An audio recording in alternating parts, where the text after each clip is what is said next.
Welcome to Sinister Heroes. I'm your host, Danny Iniquitous. Thank you for tuning in. If you're new to the channel, this is a channel about Dungeons and Dragons. We're trying to take a darker tone with everything we do here. So if you like edgy kind of content, definitely hit that like and subscribe button. A big thank you to our Patreon supporters. We love you guys. Thank you so much for supporting the channel. What you do for us is amazing. And a big thank you to our good friends over at Critical Failures, where we're part of a live stream game. Check us out Wednesday nights. With that out of the way, we're going to jump into this week's video. We're talking about the Circle of the Shepherd Druid. The Circle of the Shepherd Druid comes to us from Xanathar's Guide to Everything. It is a more complex druid than most people would think of initially. The druid itself being a very complex class. This subclass adds to that because not only do you have to do druid and all your druidic abilities working and your knowledge necessary to execute them well, you also have summons and their abilities, and you can later summon other creatures. So you do have a lot of things on the board on top of having a very complex class. So for a newer player, I would encourage them to really do their homework to make this easier to use and easier to understand, because there is a big learning curve with this. But that aside, it is a very unique subclass because there's only one other subclass that has a lot of things on the board similar to this fashion, and that's the necromancy wizard.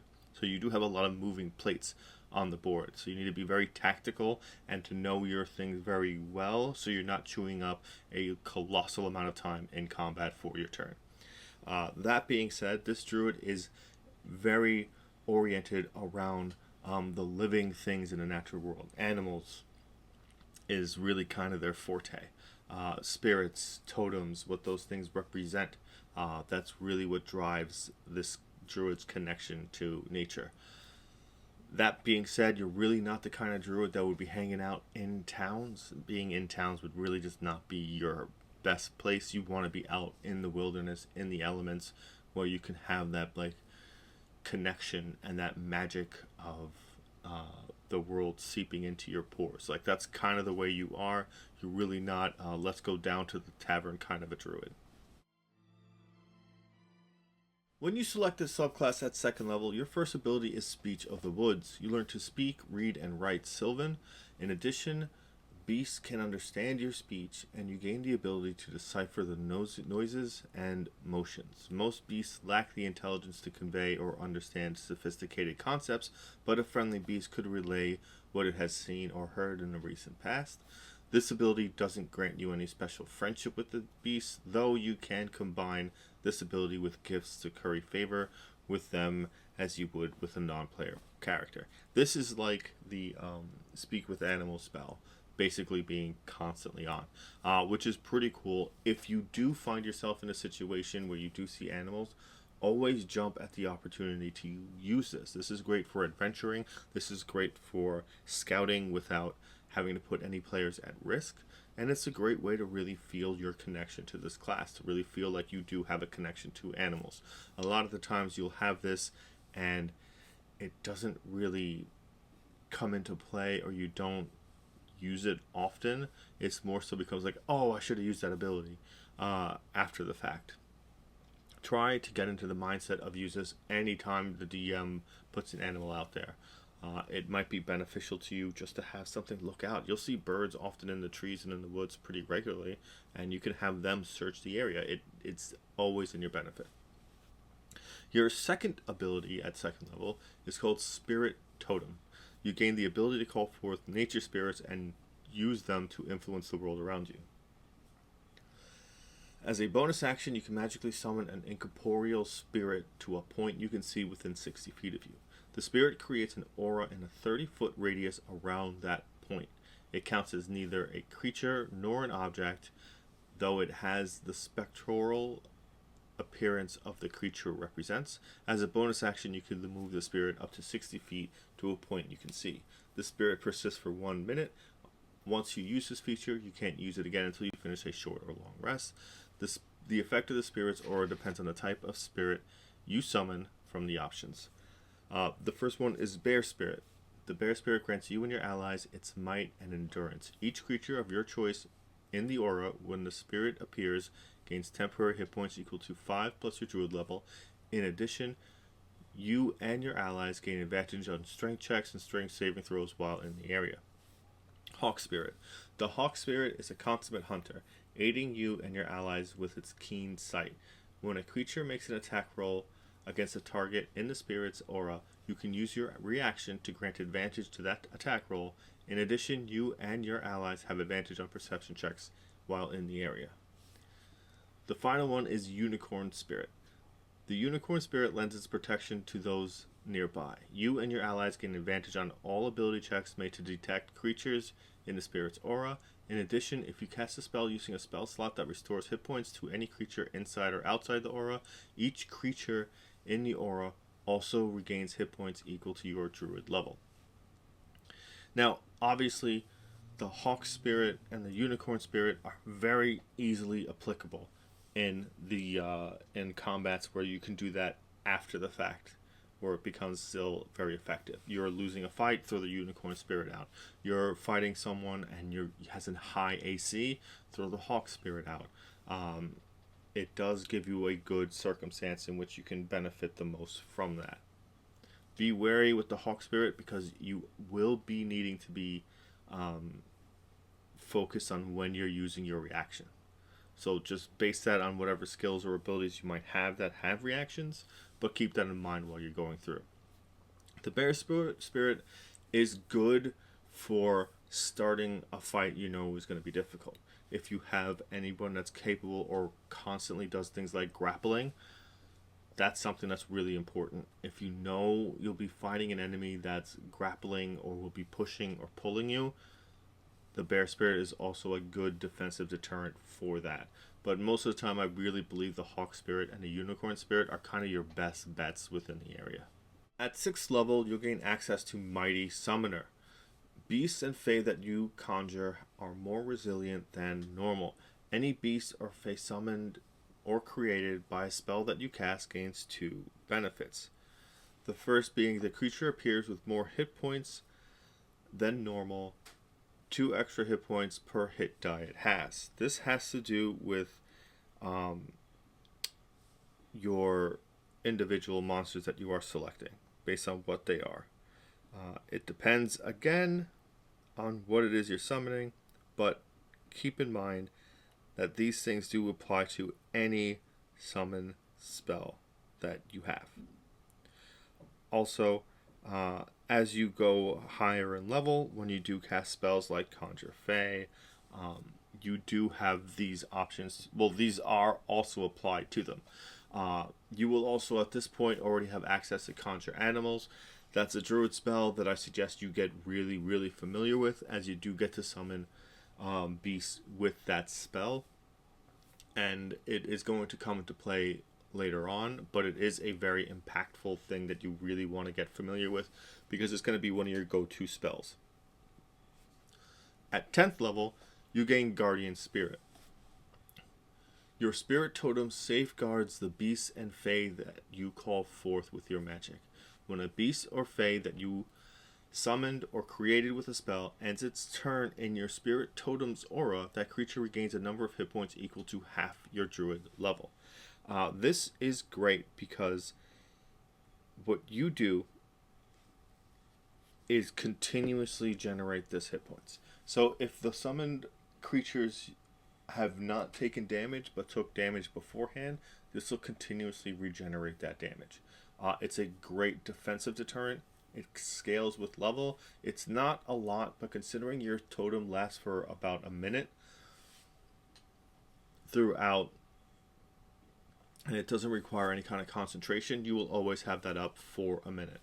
So you will continuously regenerate hit points throughout that time for any of your summoned creatures. If you summon more creatures than one, this again applies to all of them as long as they fit into that aura. That is a great way to make your summons more tanky than they were before. Summon Beasts, which is a newer spell that came out a little later, kind of like Summon Fae or Summon Undead and all those other spells that kind of came out all at the same time. Summon Beast is one of the better ones to upscale, as it scales really, really well in comparison to some of the others. That would still apply here.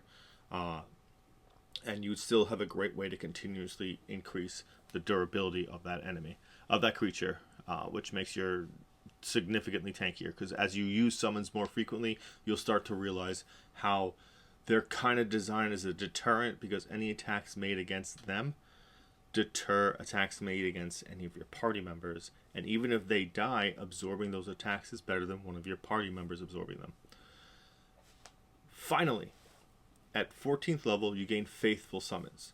The nature spirits you commune with protect you when you are the most defenseless. If you are reduced to 0 hit points or incapacitated against your will, you can immediately gain the benefit of Conjure Animals as if it were cast as a 9th level spell slot. It summons 4 beasts of your choice that are challenge rating 2 or lower. The conjured beasts appear within 20 feet of you. If they receive no commands from you, they protect you from harm and attack your foes. The spell lasts for 1 hour, requiring no concentration until you dismiss it. No action required. Once you use this feature, you can't use it again until you finish a long rest. Now, this is a very wild kind of ability. So you are reduced to 0 hit points, or you're incapacitated. Then you kind of drop this spell. Now, obviously, you need to know a wealth of information about the beasts and what their abilities are in order to select this. But you're going to pick some big, beefy polar bears or something to that effect.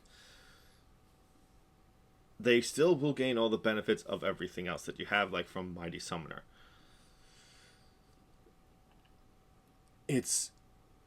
There are very few spells and abilities in the game that only affect when you reach 0 hit points. So it is very rare to have this. Now, if you regain consciousness after the fact, then you still are in control of this spell, as it lasts for an hour and it does not require concentration. So you can throw this up, get incapacitated, which there's a bunch of ways that can happen that don't kill you, and then summon something else that requires your concentration, and now you have a pretty hefty amount of things in your control. You'll have 4 beasts that are second challenge rating of 2, or, I mean, it doesn't say that you can choose the different variations of Conjure Animal, but if you're casting at 9th level, it is 4 times the amount of things that you can summon. But if it summons specifically that's fine, because you can still cast Conjure Animals again and add an additional one to that, or any other spells that add additional summons to your repertoire that require concentration, and now you have a pretty substantial army at your side. If you're still awake after that, it's a good time to drop that spirit totem to make sure they last as long as possible. Just keep them separated so AoE doesn't take them all down at once, and you have a pretty intense amount of attacks that you can make per turn. Again, this is the kind of thing that will eat up a lot of time in combat if you don't know what you're doing. Take the time and do your homework so that way you can make this the best choices you can make, and B, you can get the most out of it, and C, you don't become just a drain on the rest of the party waiting for their turn after this.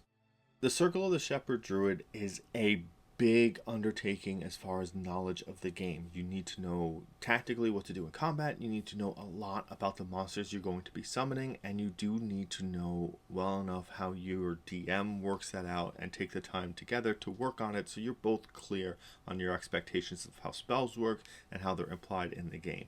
There seems to be a little bit of controversy around Conjure Animals, suggesting that the DM controls what animals that are summoned. Talk that out. Definitely work things through, because especially in circumstances where you have an idea in your head, you want to make sure you reflect that. Like if I'm playing a Yuan-Ti druid, then I want snakes. I want to summon snakes. Everything should be snakes. That's something I really want to incorporate. So if I'm in a situation where I'm in the Arctic cold, snakes aren't there, and then the DM doesn't want me to use snakes, it becomes problematic for me. It's not kind of how I wanted to build my character, and in that case I kind of build them a little differently, or maybe use a different species or something to kind of compensate and make the idea work. But again, this comes with general knowledge and understanding of the game you're in, your partnership with your DM, and your knowledge of the actual in-game mechanics. It's a lot, but it's very rewarding. I happen to really enjoy playing challenging classes because it gives me more to do and more to think about, and it keeps my head in the game even when I'm not playing. And that's something I really enjoy doing, is constantly thinking about my characters and what they would do and what kind of spells they would choose and how they would use those spells in a way that's unique and reflects that character. With all that said and done, it's time to bring this video to a close. If you've made it this far, definitely hit the like and subscribe button. A big thank you to our Patreon supporters. We love you guys. Thank you so much for supporting the channel. If you're interested in becoming a Patreon supporter, the link is in the description, as well as the link to Critical Failures, our good friends that were part of a live stream game. Check us out Wednesday nights, and thank you for giving a spooky kid a chance.